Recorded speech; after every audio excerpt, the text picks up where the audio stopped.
오늘 하나님께서 우리에게 주시는 말씀은 마태복음 24장 32절에서 42절까지 말씀입니다. 무화과 나무의 비유를 배우라. 그 가지가 연하여지고 잎사귀를 내면 여름이 가까운 줄을 아나니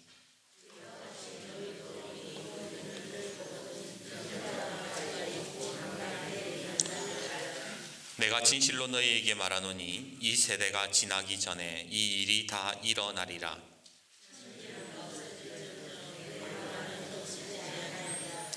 그러나 그날과 그때는 아무도 모르나니 하늘의 천사들도 아들도 모르고 오직 아버지만 아시느니라.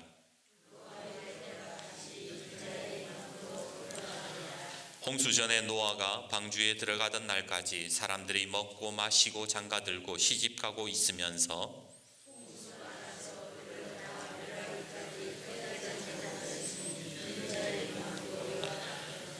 그때에 두 사람이 밭에 있음에 한 사람은 데려가고 한 사람은 버려둠을 당할 것이요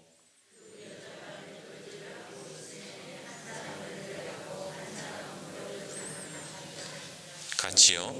그러므로 깨어 있으라. 어느 날에 너희 주가 임할는지 너희가 알지 못함이니라. 예수님이 예루살렘으로 들어오시던 날 이스라엘은 예수님을 열광적으로 반겼습니다. 호산나 호산나, 우리를 구원해 주십시오. 우리의 왕이시여. 하지만 며칠도 가지 않아 그 열광은 저주로 바뀌고 말았지요. 호산나라고 외치던 소리는 사라지고 예수를 십자가에 못 박아라 라는 소리만이 온 예루살렘을 가득 메우게 되었습니다. 대체 무슨 일이 있었기에 사람들이 이렇게 돌변한 것일까요?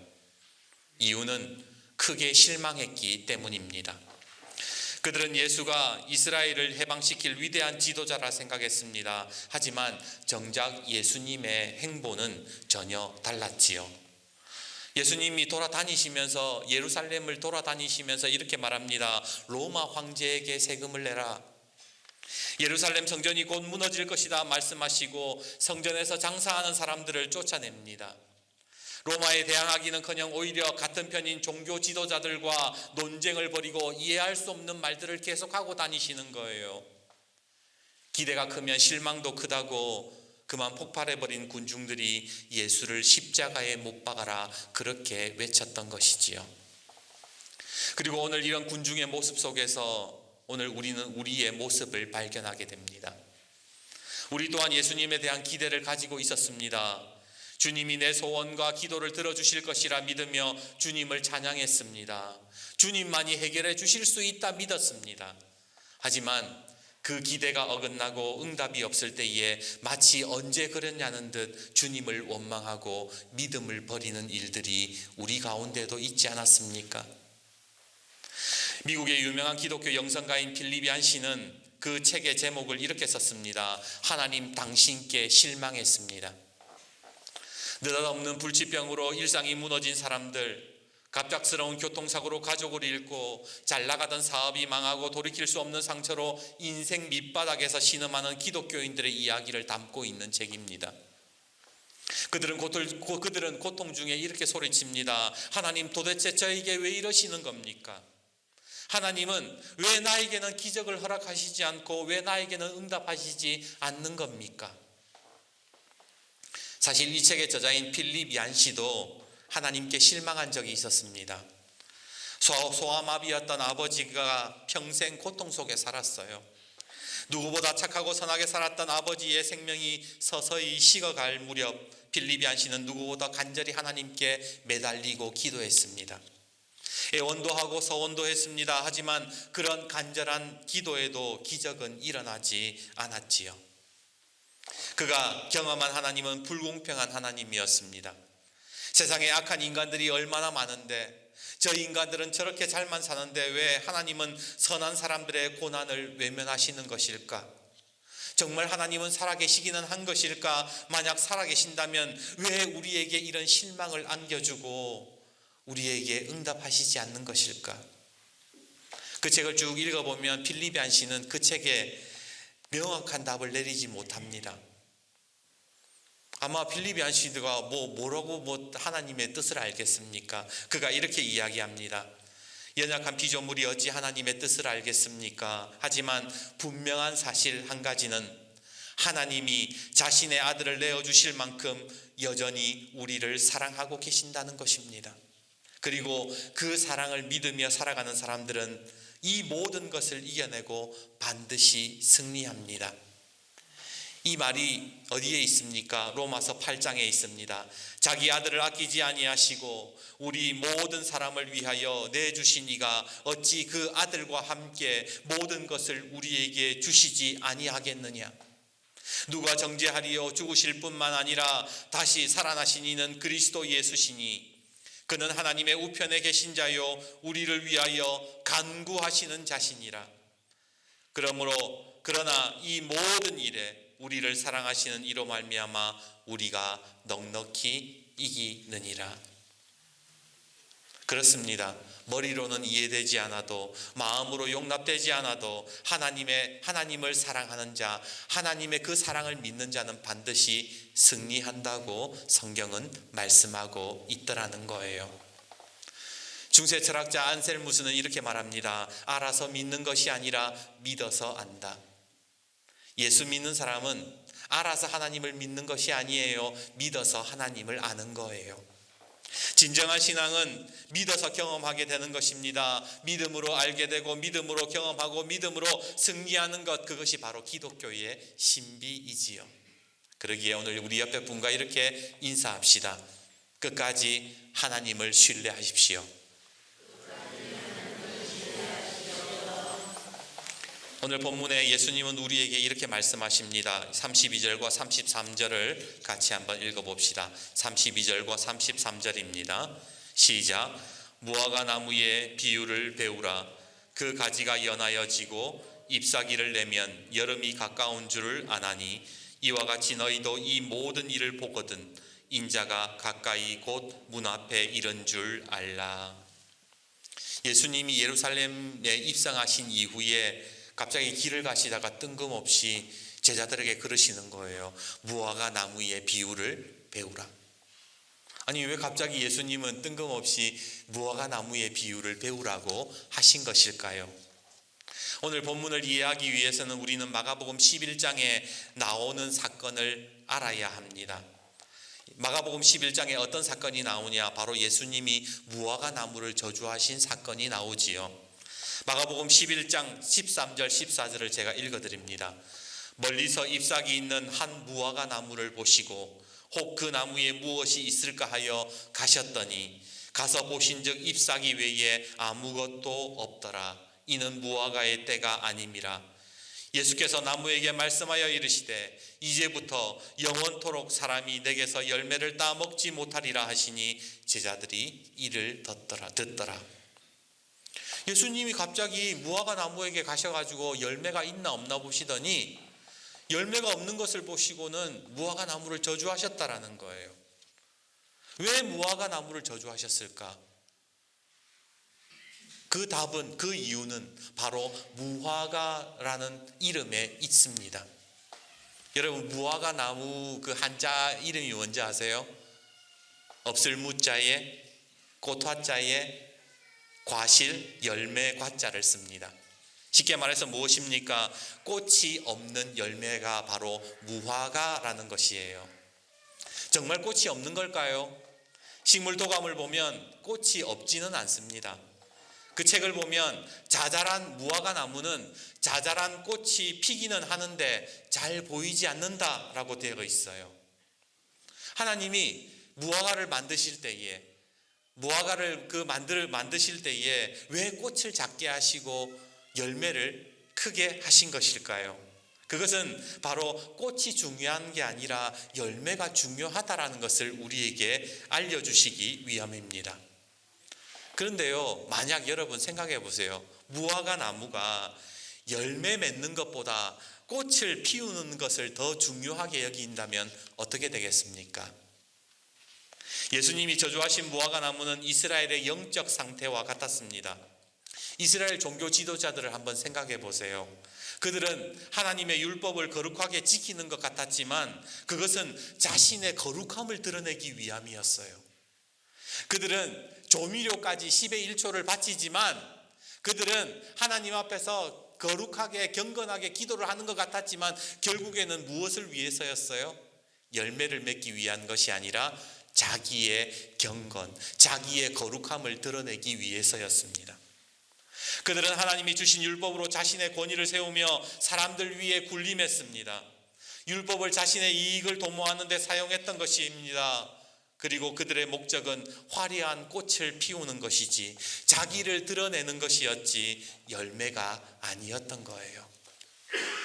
예수님이 이스라엘의 영적 상태를 바로 꽃만 피우고 있는 무화과 나무라고 지적을 하신 것입니다. 그리고 그 무화과 나무를 저주하셨어요.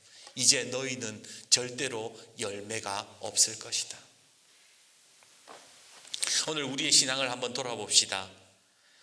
우리의 신앙이 열매 맺으려 하는 신앙이기보다 목회자에게 인정받고 사람들에게 칭찬받고 싶어 하지는 않습니까? 자신의 명함에 이력을 잔뜩 집어넣고 어딜 가나 대접받으려는 사람들이 있지 않습니까? 자신의 의견에 모든 사람들이 동조해야 되고 어딜 가나 주목받기 좋아하는 그런 신앙의 모습들이 우리에게 있지 않습니까? 그러나 요한복음 15장 16절에 주님은 꽃이 아니라 열매다라고 분명하게 말씀하셨습니다. 내가 너희를 택하여 세웠나니, 내가 너희를 택했다. 주님이 그렇게 말씀하신 이후에 뭐라고 하시는가? 너희로 가서 열매를 맺게 하고 또 너희 열매가 항상 있게 하여 내 이름으로 아버지께 무엇을 구하든지 다 받게 하려 함이라. 열매 맺는 사람이 구하는 것 하나님이 다 주신다라고 주님이 그렇게 약속하셨어요.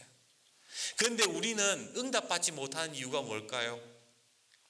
열매가 아니라 혹시 꽃을 피우기 위해서 구해서 그런 것은 아닐까요? 언젠가 목사님끼리 이야기를 하는데 한 목사님이 푸념을 늘어놓았습니다. 목사님이 뭐라 그러냐면 내가 지금까지 목회해 보니까 설교는 별로 중요하지 않는 것 같아. 아니, 목사에게 있어서 설교가 중요하지 않다니요. 왜 목사님은 그 목사님은 왜 그렇게 말을 하셨을까? 이유인즉 자신이 20년 넘게 설교를 했지만 성도들이 안 바뀌더라는 거예요. 자기가 목에 핏대를 세워가면서 그렇게 설교 많이 했는데 교회가 안 바뀌더라는 거예요. 사랑하자고 그렇게 설교했지만 누구도 손해보려 하지 않고 20년 넘게 십자가에 예수님 십자가 설교했지만 조금도 달라지지 않는 그 성도들을 보면서 그만 설교의 회의를 느꼈다라고 이야기를 하더군요.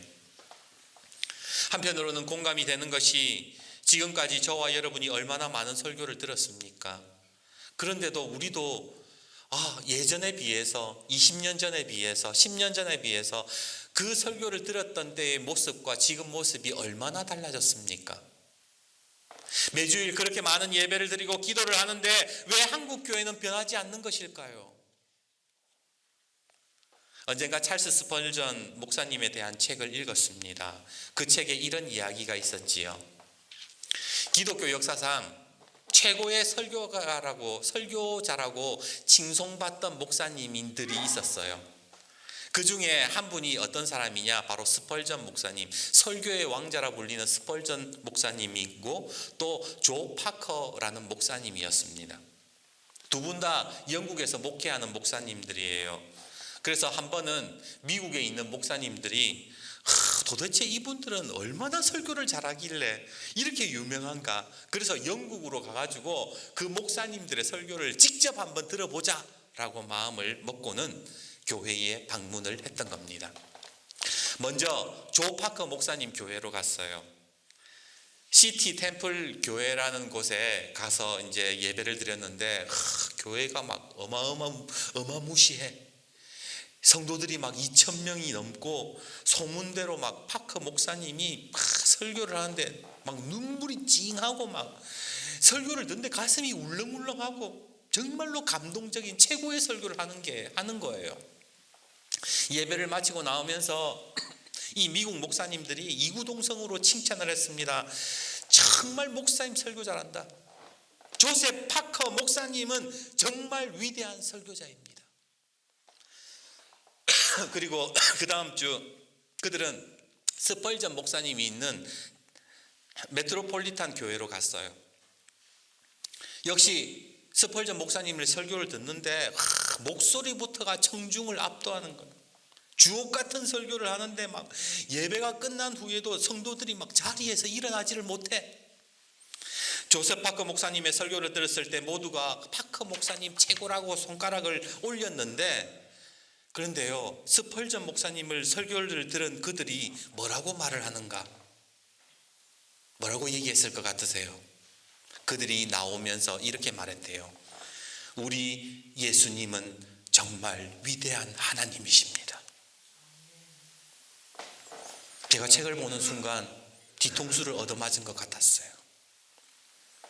누가 열매를 맺는 설교자일까? 누가 진정한 하나님의 설교를 하는 설교자일까? 부끄럽게도 저는 지금까지요 늘 이렇게 기도했습니다. 하나님 설교 잘하게 해주세요. 제가 설교할 때에 베드로처럼 3,000명이 회개하는 역사가 있게 하시고 제 설교를 통해서 교회가 부흥이 되고 여기저기 다니면서 하나님 증거하게 해주세요. 꽃을 피우려 했어요. 그렇게 꽃에 신경 쓰다 보니까 나름 설교 잘한다는 소리도 들었어요. 그런데 열매가 없어요. 예수님이 안 드러나요. 예수님이 드러나는 것이 아니라 내가 드러나기를 원했던 겁니다. 설교가 홍수처럼 쏟아지는 시대에 TV를 틀면 얼마든지 설교를 들을 수 있고 마음만 먹으면 얼마든지 유명한 목사님들의 설교를 들을 수 있는 시대에 그 수많은 설교 속에 예수님만 드러나는 설교, 예수님만 생각나게 하는 그 열매 맺는 설교는 과연 얼마나 될까요? 그 설교를 들으면서 목사님 정말 설교 잘한다 라는 소리를 듣는 설교자인가, 아니면 그 설교를 듣고 우리 예수님밖에 없어요, 나는 하나님만 의지해요 라는 고백이 나오는 설교를 하는 사람은 과연 얼마나 될 것인가? 목회자들이 열매가 아닌 꽃을 피우려고 할 때의 교회는 절대로 변화되지 않습니다. 성도가 변화되지 않더라고요. 성도들이 예수님이 아닌 자신의 삶을 드러내려고 할 때에 이 땅은 회복되지 않습니다. 교회가 변화되지 않더라는 거예요. 그래서 오늘 예수님이 말씀하신 거예요. 너는 무화과 나무의 비유를 배워라. 무화과 나무의 비유를 배워라. 꽃만 피우려고 했던 그 무화과 나무가 젖은 받았던 그 무화과 나무의 비유를 배워라 라고 말씀하셨던 겁니다. 오늘 38절과 39절을 한번 읽어봅시다. 38절과 39절입니다. 홍수전에 노아가 방주에 들어가던 날까지 사람들이 먹고 마시고 장가들고 시집가면서 홍수가 나서 그들을 다 멸하기까지 깨닫지 못하였으니 인자의 임함도 이와 같으리라. 지금 주님이 무화과 나무의 비유를 배워라 라고 말씀하시면서 갑자기 노아 시대 이야기를 하세요. 왜 노아 시대 이야기를 합니까? 바로 노아 시대의 사람들이 집착했던 삶은 먹고 마시고 장가들고 시집가고 꽃 피우는 것이었다는 거예요. 열매 맺는 삶이 아니었다는 거예요. 회개에 합당한 열매를 맺고 하나님 앞에 무릎 꿇는 인생이 아니었다는 거예요. 그래서 홍수 심판받았다라는 거예요. 40절과 41절을 한번 보시겠습니까? 그때에 두 사람이 밭에 있음에 한 사람은 데려가고 한 사람은 버려둠을 당할 것이요, 두 여자가 맷돌질하고 있음에 한 사람은 데려가고 한 사람은 버려둠을 당할 것이니라. 똑같이 밭에 있고 똑같이 맷돌질했습니다. 그런데 왜 둘 중에 하나만 선택을 받는 것일까요? 이유는 바로 42절 깨어 있느냐 없느냐의 차이가 그것을 만들어내더라는 거예요.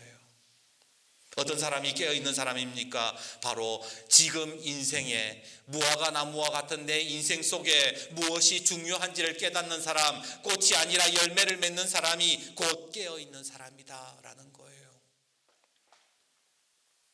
노아 시대처럼, 노아의 심판 때처럼 이제 예수님이 십자가에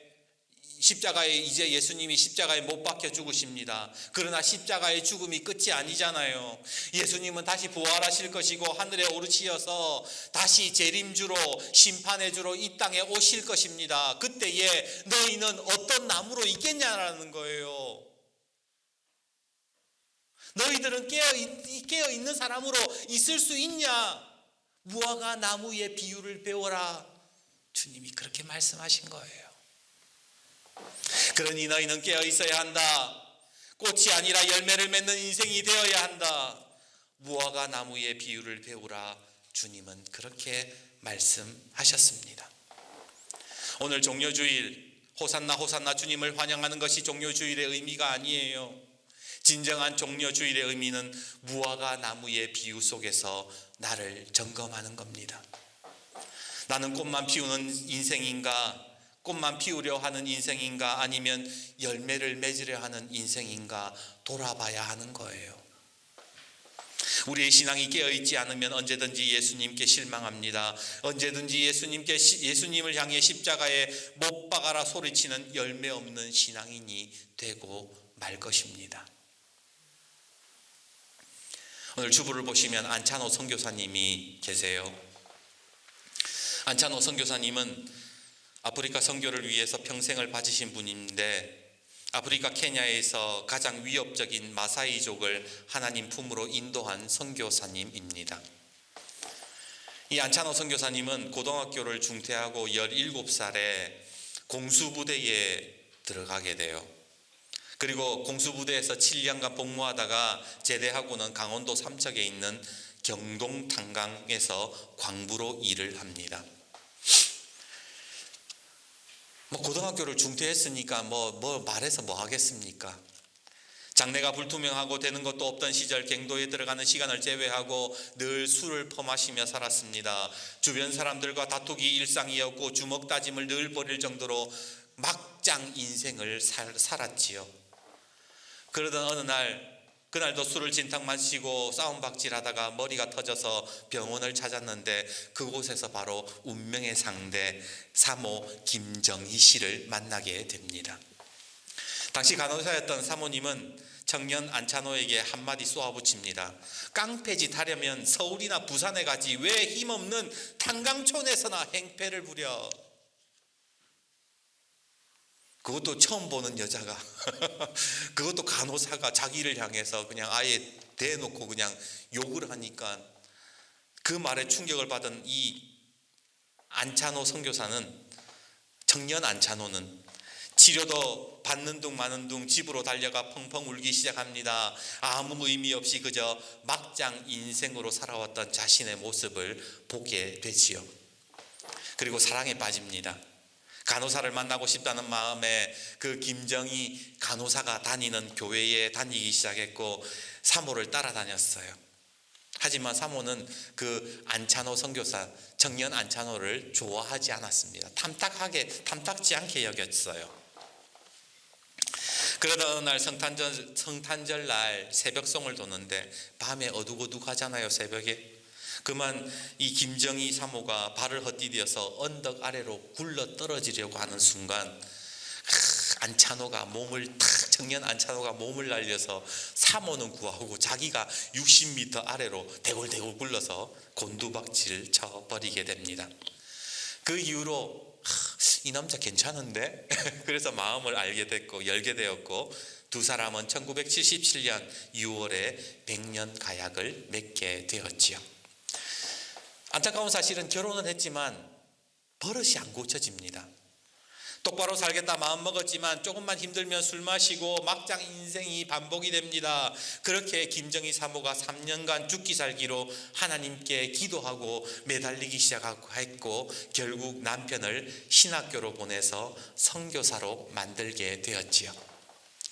1991년 3월 파송 선교사로 임명받고 케냐로 갑니다. 마사이족을 전도하기 위해서 키비니 지역을 찾았는데 가자마자 이 모란이라고 불리는 마사이족 전사가 있어요. 마사이족에서도 왜 싸움을 하는 사람들, 전사들, 전투하는 사람들, 마사이족 전사 7명에게 붙잡힙니다. 그래서 이 모란들이 창과 칼로 막 선교사님을 위협하면서 신문을 해요. 그때만 해도 뭐 마사이족 말이 뭔지를 알았겠습니까? 아무 말도 모르는 이 선교사님에게 그렇게 죽일 위협을 하면서 이렇게 말해요. 너 여기 들어오면 죽어. 그래도 너 들어올 거야? 이 안찬호 선교사가 무슨 말인지는 모르겠지만 하여튼 뭐 물어보니까 좋은 거라고 생각하고 고개를 끄덕거리면서 예스 그랬다는 거예요. 너 여기 들어오면 죽인다 그러니까 그래라 그랬다는 거예요. 노라는 대답을 할 줄 알았는데 아니 이 인간이 예스라고 하니까 아무래도 우리 말을 못 알아들은 것 같아. 그러면서 다시 그냥 그래도 막 죽일 수는 없으니까 반대로 물어봤어요.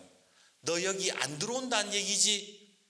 그러니까 이번에 또 안찬호 선교사가 좀 이상한 것 같아. 그래서 너 아니